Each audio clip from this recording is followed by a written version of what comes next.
Hello Yu-Gi-Oh players and welcome to Yu-Gi-Oh! In Business Casual. I'm your host, the RJB0. So today I'd like to talk about my top 5 things that people forget and top 5 myths about advantage and plussing. Now advantage, as most of you guys know by now, is probably the most important aspect of the Yu-Gi-Oh! Competitive TCG. It's how you win games, it's how you gain dominance over a game, it's how most people center their strategies, it's how engines work, it's pretty much the center of the game. However, one thing that I've been noticing, kind of something I've developed in my head over a while, is that there are 3 levels of Yu-Gi-Oh! Players. So first you've got your beginners, and what you see with beginners is they often try to do everything they can to keep themselves from losing life points and to get a little bit more life off of your opponent, to deal a little bit more damage. Everything they can to get closer to dealing that 8,000 points of damage and keep their opponent from dealing that 8,000 points of damage, they do. And they usually play a very short-term game because that's what happens when you deal exclusively in damage in your head. Then you've got your intermediate players who know about advantage, and they really start thinking about things in terms of pluses, and this is my grandma, by the way, and really do everything based off of how much advantage they can gain in whatever amount of time. And then you get to the really, really good players, and you get a completely different mindset from the other two. Instead of thinking about advantage or dealing damage, they start thinking, how do I get closer to winning the game? How do I get closer to my win condition? That isn't necessarily through either of the previous 2 things. Oftentimes it's actually just setting up a play that will wreck the opponent, that will take them down, that will make the game impossible for the opponent to win, etc., etc., etc. And this video is kind of going to be talking about the kinds of things that an expert or pro player, I suppose you could say, will be looking at, and that people forget often when playing the TCG, having to do with advantage and getting close to the game. So the first thing that people forget about advantage is if you don't have any moves, you don't have advantage. A card that pluses doesn't count if it doesn't give you any new moves. For instance, Thunder Dragon. Thunder Dragon's a plus. You discard it from your hand, you get 2 more Thunder Dragons. But why don't people use it? Well, because Thunder Dragon doesn't do anything for you. If you discard it from your hand to get 2 Thunder Dragons, you're not going to be in any better position than you were before, unless you have like Lightning Vortex, which will be extremely conditional to using that Thunder Dragon. I suppose the only way that Thunder Dragon would be at all useful to you is through Dragon Rulers to just get you extra fodder for summoning a Dragon Ruler, but still that's not going to help you that much in the long run. So you'll see things like, I don't know, you'll see people who are intermediate players trying to gain tons of advantage without actually setting up any moves, and they'll find themselves with tons of cards that they can't do anything with. And they'll realize then that, oh, maybe getting those pluses doesn't help me if I don't get any extra moves out of it.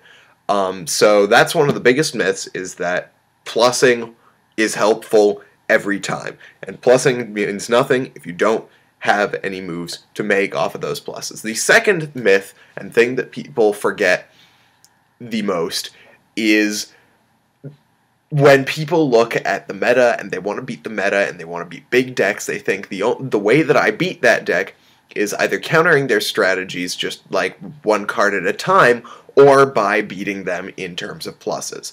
Now, this is often very much true. If you can beat your opponent in speed and advantage in the meta, oftentimes you can win the game if you have moves to make with that amount of advantage and speed. However, there are also other ways of taking down a top-tier deck that produces a lot of advantage very quickly. And I've talked about this before in my previous Taking Down the Top Tier video, which is that one of the best ways to beat the meta in the long run without producing extreme amounts of speed and extreme amounts of advantage like they do is to go for the lockdown strategy. And you're actually seeing this quite a bit in the current meta, the current anti-meta, particularly with Evil Swarms, using Ophion to lock down dragons and trying to protect that Ophion as best as they can.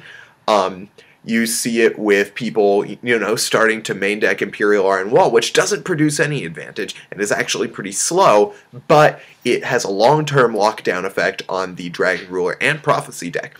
So beating pluses with pluses is not always the way to go, although oftentimes it works pretty effectively. It just depends on your deck. In order to beat pluses with pluses, you also have to have moves that you can make with those pluses, like I talked about just before.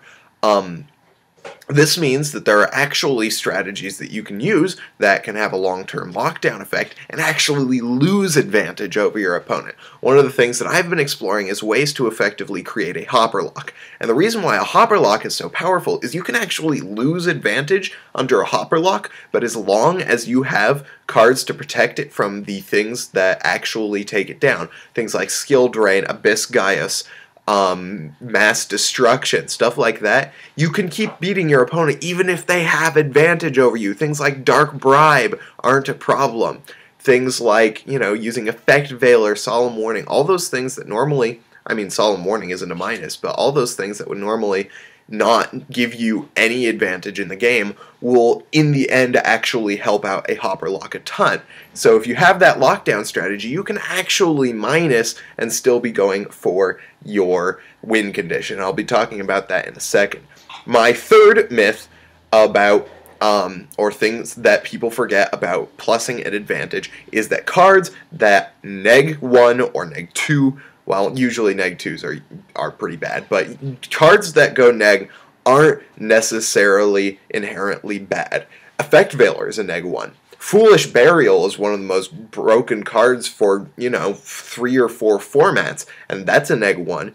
You've got even less like extremely broken things like Foolish Burial. You've got Threatening Roar, which is an inherent neg 1, but it can protect your strategies for another turn, and sometimes that's extremely important. Take my Watt Hunter deck, for instance. If you've got a Cobra on the board, and your opponent is going to take down that Cobra, when they enter the battle phase, if you hit that neg 1 off of the Threatening Roar, you aren't actually in that much trouble. A, because it saves your Watt Cobra, which is one of your most important cards, and B, because it's already paid for itself, and you're going to get more advantage later. So cards that are neg 1 aren't inherently bad. So when you're looking at what makes a good card, there are a lot more things to keep in mind. Does it set up a strategy for you? Does it protect your strategies? Does it really produce a gateway to your win condition in the future? Those kinds of the things are the real determinants as to whether a card is good or not whether it pluses or gets the neg 1. Now, my fourth thing that people forget is that beating a monster in the battle phase is a plus. If you run over a monster, you've still got that monster on the board, and you haven't lost anything to take that thing down, which means that cards like Honest, Forbidden Lance, other things like that are actually it's one of the reasons why Honest is so amazing, is because it pays for itself by running over the opponent's monster, deals a ton of damage, and allows you to protect a monster without any risk. So beating monsters by battle is a really important way of plussing, and I think a lot of people forget that. It's the reason why Skill Drain plus Barbaros is so great. If you can run down monsters by battle, you can produce advantage over your opponent. And I think that this is going to be going into a lot of my Rogue Deck Theory videos that I'm going to be doing after I go to Nats. Has to do with the fact that you can run monsters over by battle and produce advantage like that. People often think in the current meta that the entire basis of gaining advantage, of gaining pluses, of taking out opponents' cards is based in card effects, but battle is extremely important too. And you're going to see this every time you run into a skill drain-based deck. Running over monsters is their primary way of getting rid of cards on your opponent's side of the field and getting pluses. So battle phase, running over monsters is a plus, one of the most important things that people need to remember and people forget in fast formats like this. And my final thing, and this is probably the most important rule I have, is pluses and advantage aren't everything. Now, I talked about earlier how you'll see with like the biggest players and the biggest decks, they'll have cards that don't give them any pluses, that don't give them any advantage of the opponent in the short run, but they actually get you closer to your win condition. And this is what really makes an expert player over like an advanced player, an intermediate player, is that instead of thinking, does this give me advantage, they think, does this get me closer to my win condition without getting my opponent as close to their winning condition as it gets me? Like, does this get me closer to winning than it gets my opponent? Does it get me closer to putting that lockdown on my opponent? Does it get me closer to my OTK strategy? And this is one of the reasons why infernities are so hard for people to comprehend, especially intermediate players, is because they think, you know,